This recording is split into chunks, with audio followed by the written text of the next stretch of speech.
Leluhur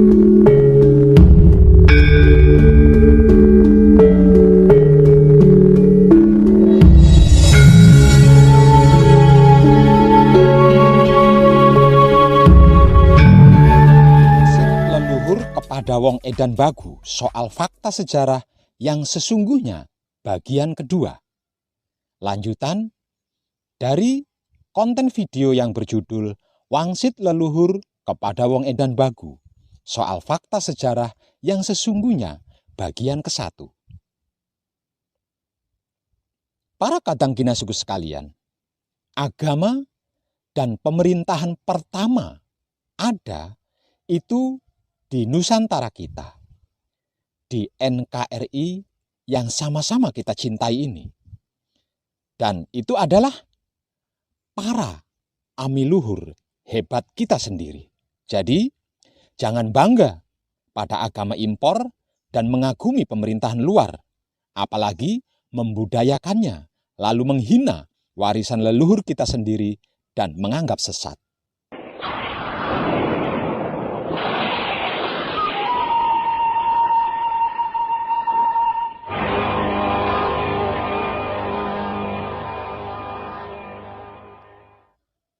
Mungkin di antara para penyimak, ada yang merasa bahwa judul dan konten video saya kali ini adalah konyol dan hanya berisi omong kosong belaka.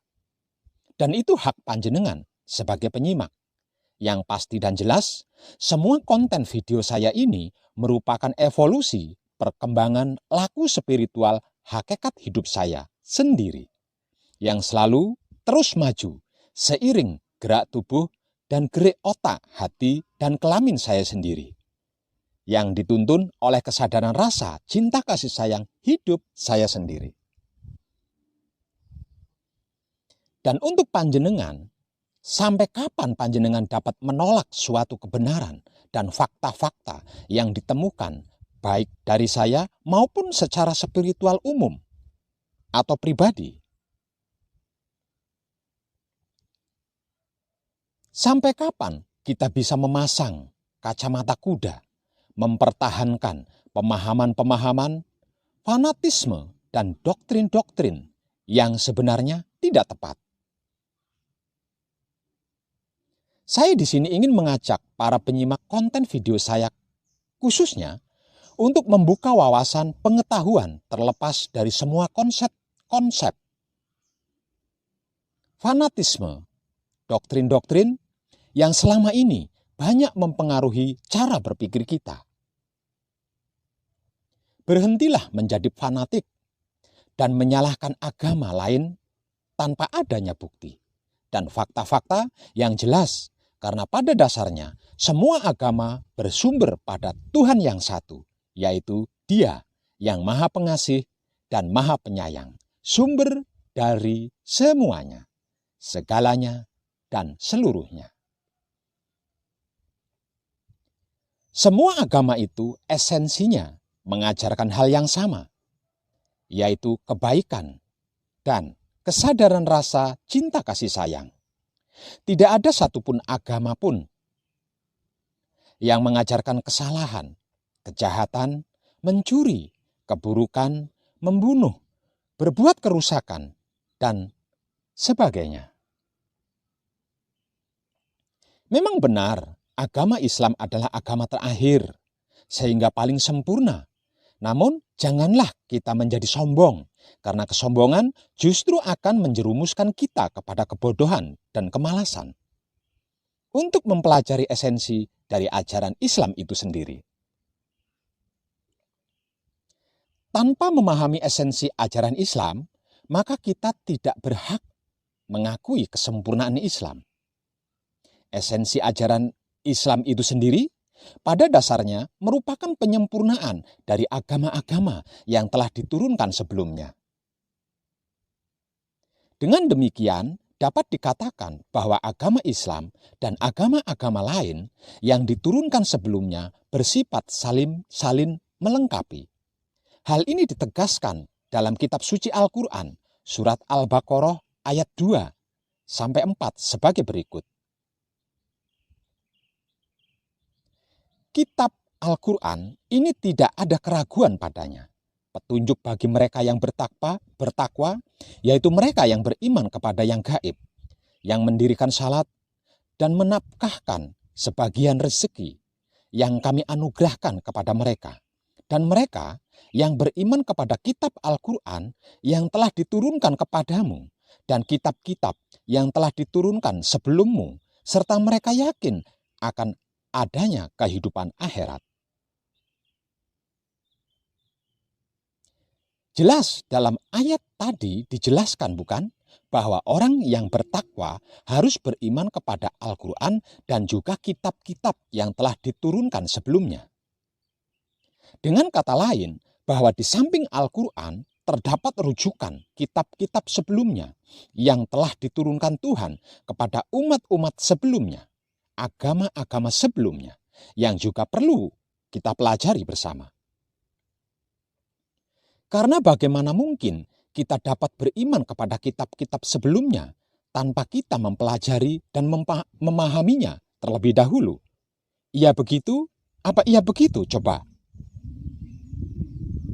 Rasulullah Shallallahu Alaihi Wasallam sendiri mengajarkan, belajarlah kalian sampai ke negeri Cina. Kenapa Rasulullah menghendaki umatnya belajar ke negeri Cina? Ada apa di negeri Cina?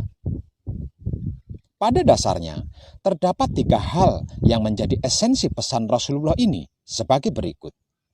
Pertama, dalam menempuh perjalanan dari Arab ke negeri Cina, akan melintasi beberapa negeri, antara lain India, tempat berkembangnya agama Hindu, dan di negeri Cina sendiri berkembang agama Buddha. Artinya, umat Islam dapat mempelajari agama-agama yang diturunkan sebelum Islam.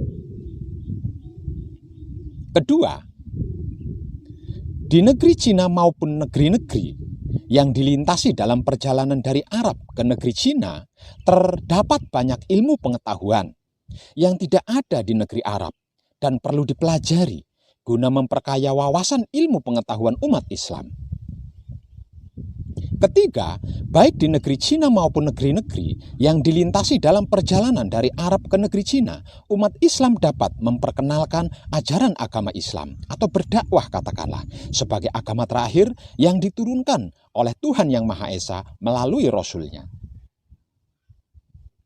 Terbukti apa yang diajarkan oleh Rasulullah Shallallahu Alaihi Wasallam tersebut membawa hasil yang menakjubkan di kemudian hari, di mana kekhalifahan Islam berjaya menjadi pusat perkembangan ilmu pengetahuan dunia, serta agama Islam dapat diterima dan berkembang di negeri India dan Cina. Bahkan sejarah memberitahukan kepada kita bahwa penyebaran agama Islam di Indonesia tidak terlepas dari jasa ulama Islam yang berasal dari negeri Cina dan India atau Gurajat. Kira-kira begitu, apa iya begitu, hayo? Dari pesan Rasulullah tadi, dapat disimpulkan juga bahwa sesungguhnya ilmu pengetahuan adalah sejalan dengan agama atau bukan merupakan hal yang saling bertentangan. Karena baik agama maupun ilmu pengetahuan bersumber pada Tuhan yang satu, yaitu Allah Subhanahu wa Ta'ala, Allah Bapa, Yahweh, Sang Yang Widi, Sang Yang Tunggal, Sang Yang Kersa, atau nama-nama lainnya. Jadi, bagaimana mungkin agama dengan pengetahuan saling bertentangan? Dengan demikian, semestinya apa yang diajarkan oleh agama itu adalah logis atau bisa diterima oleh akal. Bila ada suatu ajaran agama yang tidak logis, maka itu pasti adalah doktrin yang dimasukkan atas kepentingan seseorang, kelompok, golongan, atau bukan ajaran dari Tuhan yang disampaikan melalui nabi atau rasulnya. Cerdaslah dalam beriman. Dan berimanlah dengan cerdas, wahai para saudara dan saudariku sekalian. Pertanyaannya, pertama yang mungkin ada di benak penyimak terkait dengan topik sejarah agama adalah sejak kapankah agama itu ada? Jawaban paling mendasar merujuk pada kitab suci Al-Quran dan Alkitab lainnya adalah sejak Adam dan Hawa diturunkan ke bumi. Dan di manakah diamanahkan oleh Tuhan untuk menjadi khalifah di muka bumi ini? Pertanyaan berikutnya adalah, kapan Adam dan Hawa diturunkan ke bumi? Dalam Alkitab Kejadian 1 ayat 27 disebutkan bahwa Allah menciptakan manusia, laki-laki dan perempuan pada hari ke-6 sebelum bumi diciptakan terlebih dahulu. Kemudian pada kitab Kejadian 2 ayat 7 hingga 22 dijelaskan bahwa Allah menciptakan manusia Adam, kemudian menciptakan Hawa dari tulang rusuk Adam, dan mereka ditempatkan di Taman Eden atau surga. Pada kitab Al-Quran dijelaskan pula bahwa ketika Adam diciptakan, malaikat dan iblis sudah diciptakan terlebih dahulu. Kemudian mereka diperintahkan Tuhan untuk sujud kepada Adam. Pada sisi lain, berdasarkan hasil penelitian para ilmuwan menyimpulkan bahwa manusia Homo sapiens terwujud karena proses evolusi, bermula dari bentuk makhluk hidup paling sederhana, makhluk bersel satu misalnya, berkembang menjadi makhluk tanpa tulang atau invertebrata, berkembang lagi menjadi makhluk hidup dalam air, berkembang lagi menjadi makhluk hidup di darat tanpa kaki, berkaki 2, berkaki 4, hingga berbentuk manusia purba dan akhirnya menjadi manusia yang seperti sekarang ini, Homo sapiens. Apakah Adam Hawa itu mitos dan fiksi? Dan apakah hasil penelitian ilmuwan ini bertentangan dengan agama?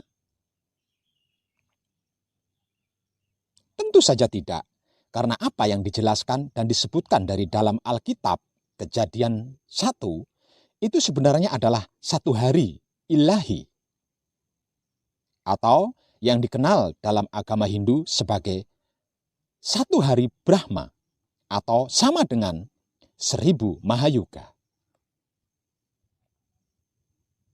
Dengan mengacu pada perhitungan yang pernah saya informasikan dalam konten video tentang zaman awal peradaban bangsa bumi, bahwa 1 Mahayuga sama dengan 43.800 tahun. Maka satu hari Brahma adalah sama dengan 43,8 juta tahun. Jadi, bila dalam Alkitab dijelaskan bahwa manusia, laki-laki dan perempuan diciptakan pada hari ke-6 sebelum menjelaskan bahwa manusia, Homo sapiens, baru ada dalam kurun waktu 262,8 juta tahun sejak bumi terbentuk. Bumi sendiri terbentuk melalui proses evolusi alam semesta yang memerlukan waktu sangat panjang sejak alam semesta awal diciptakan. Dengan demikian, sebenarnya semua bentuk fisik yang ada saat ini tidak seketika tercipta, namun melalui proses evolusi hukum alam yang menjadi ketetapan dari Sang Pencipta itu sendiri. Pertanyaan selanjutnya adalah, di manakah Taman Eden atau surga atau sorga, tempat awal Adam dan Hawa ditempatkan? Dalam Al-Quran dijelaskan bahwa ketika pertama kali Adam diciptakan, Tuhan memerintahkan malaikat dan iblis sujud kepada Adam. Atau dengan kata lain, Adam pernah berada pada satu tempat bersama para malaikat dan iblis. Dengan ini, apakah Taman Eden atau sorga atau surga itu di bumi? Tentu saja bukan. Karena pada penjelasan lain dalam kitab suci disebutkan bahwa Adam dan Hawa diturunkan ke bumi ini karena melanggar perintah Tuhan ketika masih berada di Taman Eden atau sorga atau surga. Mungkin di antara penyimak merasa bingung terhadap apa yang dijelaskan dalam Alkitab khususnya antara kitab Kejadian 1 yang menyebutkan bahwa Allah menciptakan laki-laki dan perempuan pada hari ke-6 setelah penciptaan langit dan bumi, tumbuhan dan hewan, serta segala isinya. Sementara pada kitab Kejadian 2, lanjutan dari kitab Kejadian 1 menyebutkan bahwa manusia, Adam dan Hawa diciptakan setelah hari ke-7 dan mereka ditempatkan di Taman Eden atau surga. Mana yang benar? Manusia diciptakan pada hari ke-6 atau setelah hari ke-7? Dan tenang.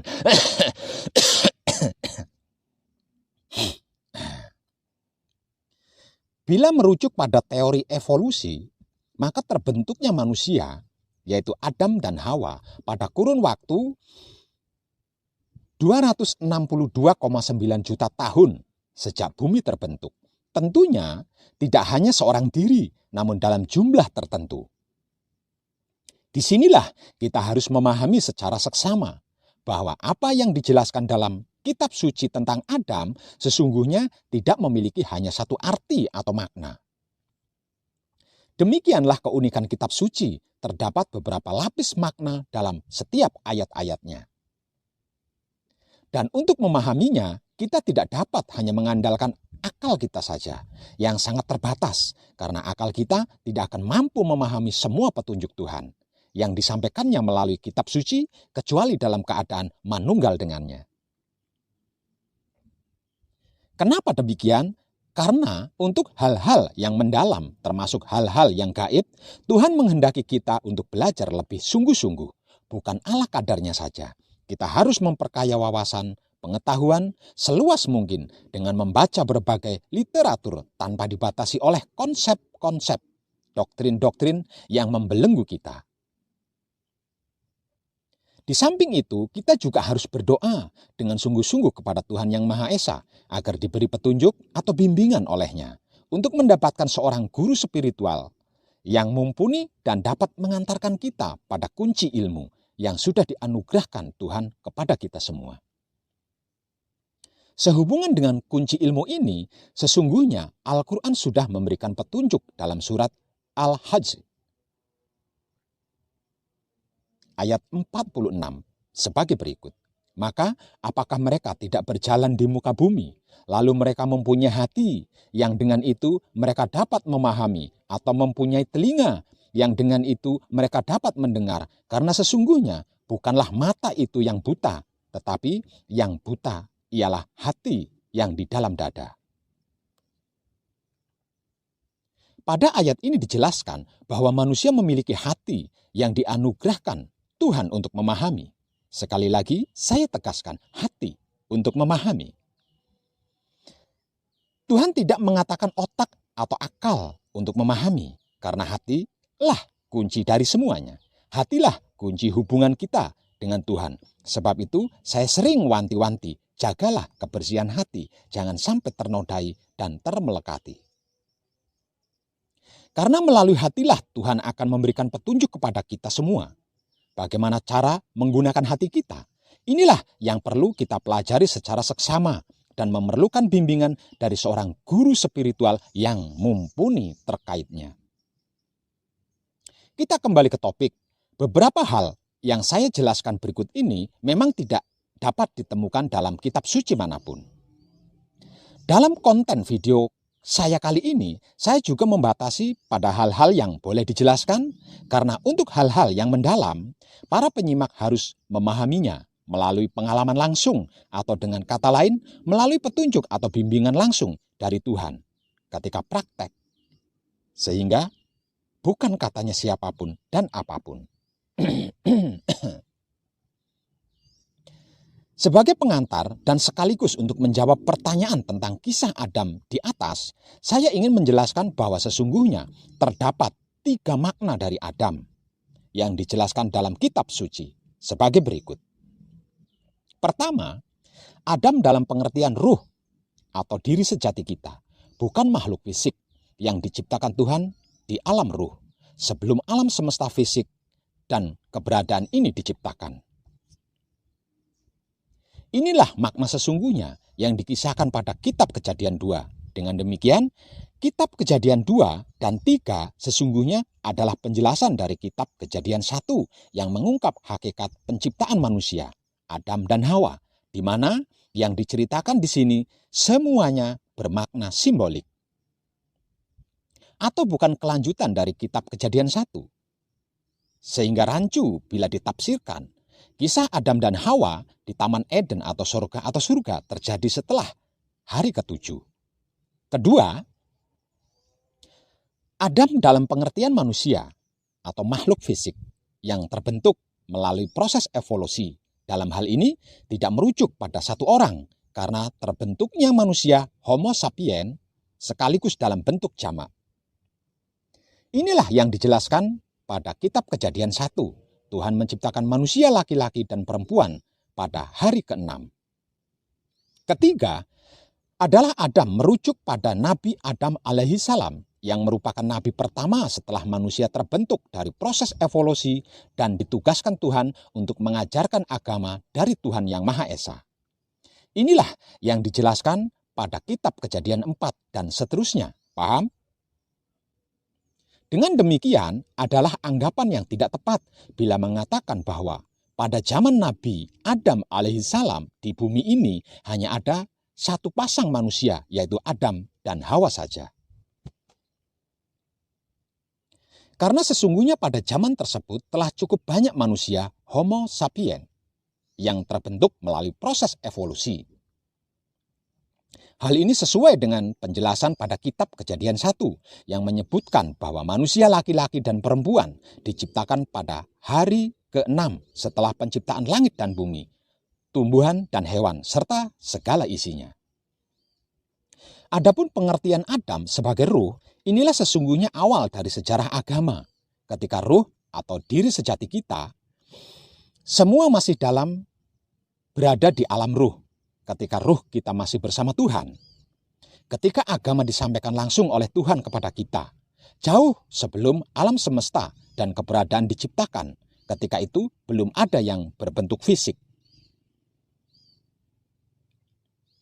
Pengertian Adam sebagai ruh di sini juga bermakna jamak, karena ini bermakna ruh atau diri sejati kita semua, yaitu ruh saya, ruh semua penyimak video ini, ruh semua manusia di bumi, dan ruh semua makhluk yang berkesadaran rasa, cinta kasih sayang, ruh atau hidup kita semuanya.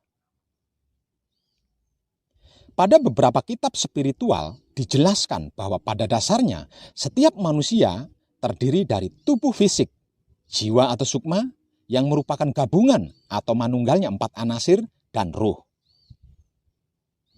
Tubuh fisik ini seperti pakaian yang akan rusak seiring berjalannya waktu. Di mana ketika tubuh fisik kita mati, maka akan digantikan dengan tubuh fisik yang baru. Sejalan dengan proses reinkarnasi selagi belum berhasil mencapai kesempurnaan abadi.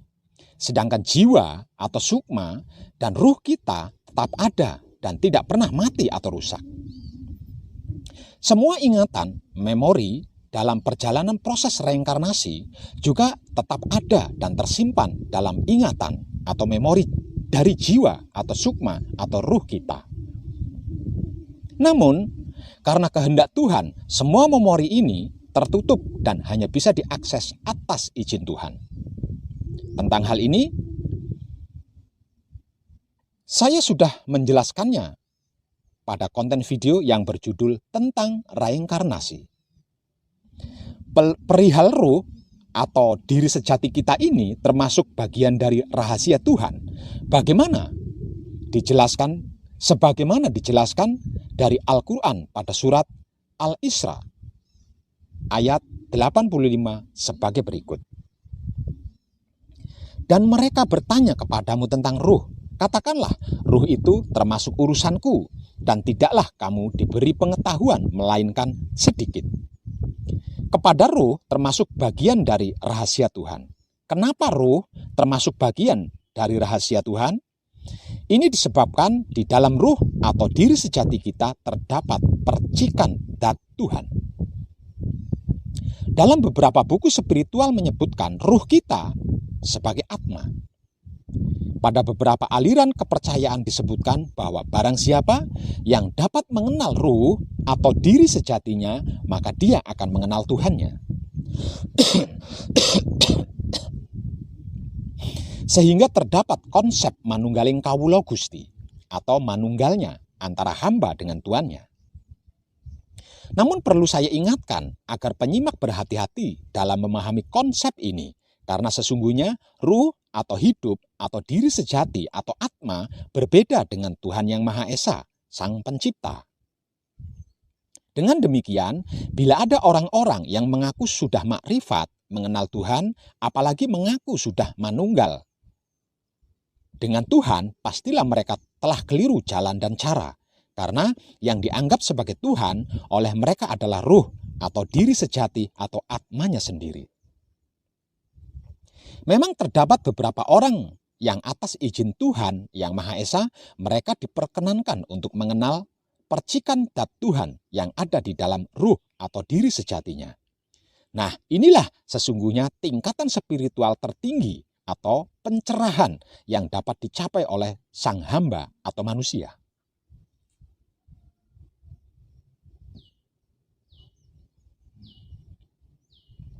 Karena tidak ada satupun makhluk Tuhan, termasuk para malaikat, yang sanggup mengenal Tuhan secara utuh. Dia yang maha besar di luar jangkauan hambanya, tidak dapat dibayangkan dan dikira-kira seperti apa dan bagaimana. Dan kita sebagai hamba hanya mampu mengenal percikan zat-Nya, yaitu hidup atau ruh kudus atau roh suci, yang bila dibandingkan dengan Tuhan Sang Pencipta, percikan zat-Nya ini bagaikan sebutir debu di hadapan Tuhan Yang Maha Besar. Oleh karena itu, tidak ada alasan sedikit pun bagi kita untuk menjadi sombong, mengaku sudah mengenal Tuhan, apalagi mengaku manunggal dengan Tuhan, dan berkata, "Ana hak," atau akulah kebenaran. Ini jelas pemahaman yang tidak tepat. Namun, bagaimanapun, ruh atau hidup atau ruh suci atau ruh kudus atau diri sejati kita adalah suatu yang diistimewakan atau sesuatu yang istimewa, karena ia adalah bagian dari ruh Tuhan, dan Tuhan menganugerahkan yang istimewa ini kepada kita, yaitu percikan dari zat Tuhan. Sebagaimana dijelaskan dalam Al-Quran surat Syad ayat 72. Maka apabila telah kusempurnakan kejadiannya, Adam atau ruh atau diri sejati manusia, kutiupkan kepadanya ruhku, maka hendaklah kamu tersungkur dengan bersujud kepadanya. Lalu seluruh malaikat-malaikat itu bersujud semuanya. Demikianlah, meskipun hanya kepada percikan zat-Nya, malaikat-malaikat bersujud kepada percikan zat-Nya yang ada di dalam diri sejati kita sebagai manusia hidup. Inilah keistimewaan manusia yang dianugerahkan oleh Tuhan dengan percikannya, dengan percikan zat-Nya. Adapun perihal jiwa atau sukma yang lebih dikenal dengan sebutan 4 anasir atau sedulur papat atau kawula, pada dasarnya merupakan mediator antara ruh atau hidup dengan tubuh fisik. Sebagaimana ruh, jiwa atau sukma ini juga berbentuk non-fisik atau termasuk hal yang gaib. Saya tidak ingin menjelaskan secara rinci pengetahuan tentang jiwa atau sukma dan ruh atau hidup, karena hal ini merupakan pengetahuan yang harus dialami langsung oleh para penyimak atau para pelaku. Tidak bisa katanya apapun dan siapapun. Di mana kuncinya sudah saya berikan secara langsung maupun melalui informasi konten video dan artikel di internet, yaitu wahyu pancagaib yang dilakukan dengan menggunakan sifat dan sikapnya wahyu pancagaib itu sendiri, tersebut wahyu pancalaku atau iman. Namun sebagai gambaran umum, sesungguhnya jiwa atau sukma inilah yang ketika tubuh fisik kita meninggal akan mengalami siksaan neraka atau mendapatkan anugerah surga sesuai dengan amal perbuatannya masing-masing pada saat masih hidup di bumi. Sedangkan yang kembali kepada Tuhan adalah ruh atau hidup kita. Demikianlah penjelasan singkat tentang ruh atau hidup dan jiwa atau sukma. Kita kembali ke topik, kita lanjutkan kisah Adam dalam arti ruh. Kita ketika masih di alam ruh, alam di mana Taman Eden atau surga berada. Di sana kita diberikan berbagai kenikmatan dan keistimewaan oleh Tuhan. Sehingga dalam kitab suci disimbolkan sebagai Taman Eden atau surga. Namun kemudian terjadilah peristiwa yang menjadikan awal dari segalanya. Yaitu ketika ruh atau hidup kita semua melanggar perintah langsung dari Tuhan. Dalam kitab suci disimbolkan sebagai memakan buah kuldi karena tergoda oleh bujuk rayu iblis. Mungkin bila di antara penyimak yang peka dapat merasakan di hatinya terdalam, ada suatu rasa dan perasaan sedih dan rindu sewaktu menyimak apa yang saya informasikan ini. Itulah ingatan dari ruh atau hidup kita ketika masih berada di alam ruh atau Taman Eden atau surga atau sorga. Sejak itulah dan karena kesalahan ruh kita sendiri, maka kita lari dari hadapan Tuhan. Jadi bukan karena diusir oleh Tuhan. Kemudian karena Tuhan tidak dapat memaksa kita untuk kembali bersamanya, maka diciptakanlah alam semesta dan semua keberadaan ini yang ditujukan sebagai sarana bagi kita semua untuk belajar menyadari semua kesalahan kita agar dapat bersedia kembali kepadanya. Demikianlah begitu besar cinta kasih sayang Tuhan kepada kita semua, sehingga Dia menciptakan segalanya hanya untuk kita. Melalui alam semesta dan keberadaan inilah semua makhluk dapat belajar untuk memahami kebesaran dan cinta kasih sayang Tuhan, menyadari semua kesalahannya, berserah diri kepada Tuhan, dan memilih Tuhan di atas segalanya untuk dapat kembali kepadanya. Di alam semesta ini, semua makhluk belajar melalui proses evolusi dan reinkarnasi, dan berlaku hukum sebab akibat atau hukum karma. Setiap kali kita berbuat sesuai dengan perintah Tuhan, maka kita akan menerima manfaatnya. Sebaliknya, setiap kali kita melanggar perintahnya, maka kita juga akan mendapatkan ganjarannya. Siapa yang menanam, maka dia akan memetik hasilnya. Demikianlah kita mengalami proses evolusi dan reinkarnasi yang memakan waktu yang sangat panjang sehingga kita menjadi makhluk manusia Homo sapiens. Semuanya merupakan proses pembelajaran yang harus kita lalui. Bila kita analogikan perjalanan proses evolusi dan reinkarnasi ini sebagai permainan video games, maka proses evolusi dan reinkarnasi ini adalah tingkatan-tingkatan level kesulitan yang harus kita lalui. Dan sekarang, setelah kita dilahirkan sebagai makhluk manusia hidup di dunia ini, harus kita syukuri karena kita sudah berhasil melalui level-level yang lebih rendah. Dalam wujud sebagai manusia inilah kita memiliki kesempatan untuk menyelesaikan pembelajaran spiritual dari ruh atau hidup kita, yakni untuk kembali kepada Tuhan Yang Maha Esa.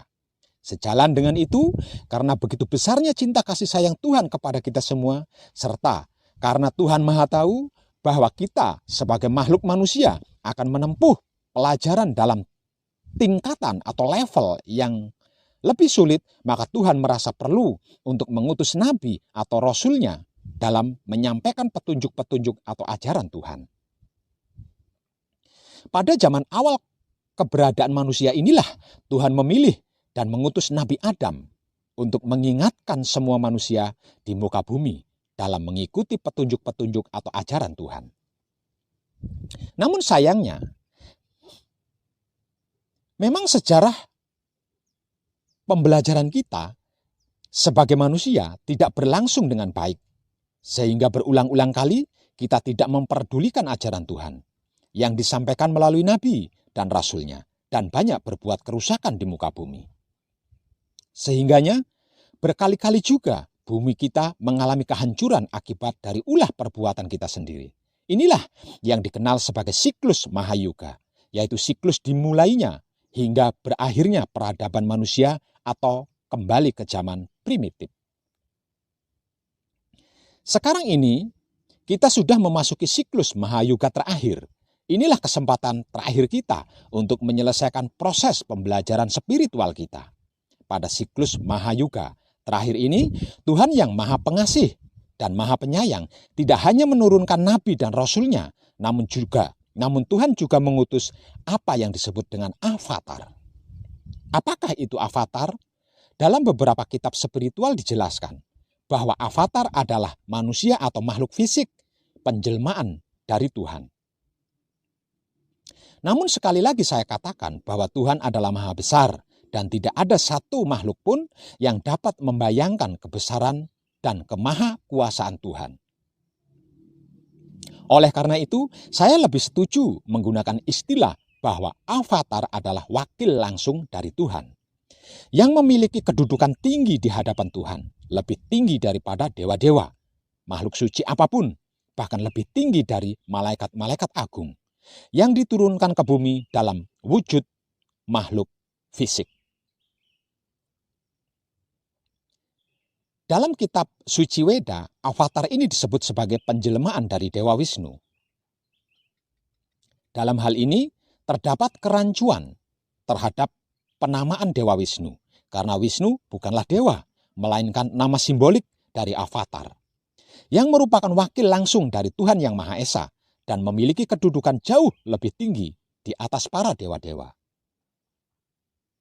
Sebagaimana telah saya jelaskan dalam catatan saya, dalam video saya, dalam konten video saya, tentang zaman awal peradaban bangsa di bumi, bahwa dewa adalah makhluk Tuhan yang menempati alam dimensi yang lebih tinggi dari kita, sehingga mereka usianya bisa mencapai ribuan tahun. Namun mereka juga sama dengan kita masih dalam tahap belajar untuk kembali kepada Tuhan Yang Maha Esa dan juga masih terikat pada siklus reinkarnasi. Artinya, kita yang dilahirkan sebagai manusia saat ini bisa jadi pada beberapa kehidupan sebelumnya atau past life pernah menjadi dewa. Kita kembali kepada topik, merujuk pada kitab Suci Weda, avatar pertama yang diturunkan Tuhan ke muka bumi adalah Matsya Avatar, yang diturunkan pada awal zaman Setia Yuga. Dalam siklus Mahayuga terakhir, diperkirakan sekitar tahun 39.644 sebelum Masehi. Dasar perhitungannya dapat disimak pada konten video saya tentang zaman awal peradaban bangsa bumi, atau dalam Alkitab disebutkan sebagai zaman Nabi Nuh. Pada masa itu, Matsya Avatar dibantu oleh Nabi Nuh mengajarkan agama pertama dalam siklus Mahayuga terakhir. Dengan demikian, terdapat jarak waktu yang sangat panjang, lebih dari 2 miliar tahun, antara Nabi Adam yang diturunkan pada siklus Mahayuga pertama hingga Matsya Avatar. Sehingga dapat dikatakan bahwa Matsya Avatar inilah yang menurunkan agama pertama di muka bumi. Seperti yang pernah saya informasikan dalam konten video saya tentang zaman awal peradaban bangsa bumi, bahwa tempat asal Nabi Nuh sebelum terjadinya peristiwa banjir besar adalah di bumi Nusantara kita ini. Dengan demikian, agama pertama yang diturunkan, Matsya Avatar, dibantu oleh Nabi Nuh, berlokasi di bumi Nusantara, NKRI kita ini, yang dikenal sebagai ajaran Surayana. Adapun esensi dari ajaran Surayana sesungguhnya hampir sama dengan yang diajarkan sejak zaman Nabi Adam, yaitu monoteisme atau percaya kepada Tuhan Yang Maha Esa. Pengenalan kepada Tuhan Yang Maha Esa, perbaikan akhlak atau budi pekerti dan cinta kasih sayang karena bersumber pada Tuhan Yang Maha Esa. Pasca peristiwa banjir besar, ajaran Surayana ini menyebar ke seluruh penjuru dunia dan menjadi anutan banyak orang, khususnya di wilayah India dan bumi Nusantara, hingga memasuki akhir zaman Treta Yuga. Pada 13.364 sebelum Masehi atau dalam kurun waktu sekitar 26.280 tahun. Dalam kurun waktu tersebut tercatat sebanyak 5 kali lagi avatar diturunkan ke bumi setelah Matsya Avatar atau Prabu Sindu, guna menjaga kemurnian esensi ajaran Surayana. Kemudian pada akhir zaman Tetra Yuga, pada 13.364 sebelum Masehi, Tuhan menurunkan avatar ketujuh yang bernama Sri Rama yang diceritakan dalam kisah Ramayana. Pada zaman avatar Rama ini, peradaban manusia diperkirakan telah menguasai teknologi tinggi, lebih tinggi dibandingkan dengan teknologi yang ada saat ini.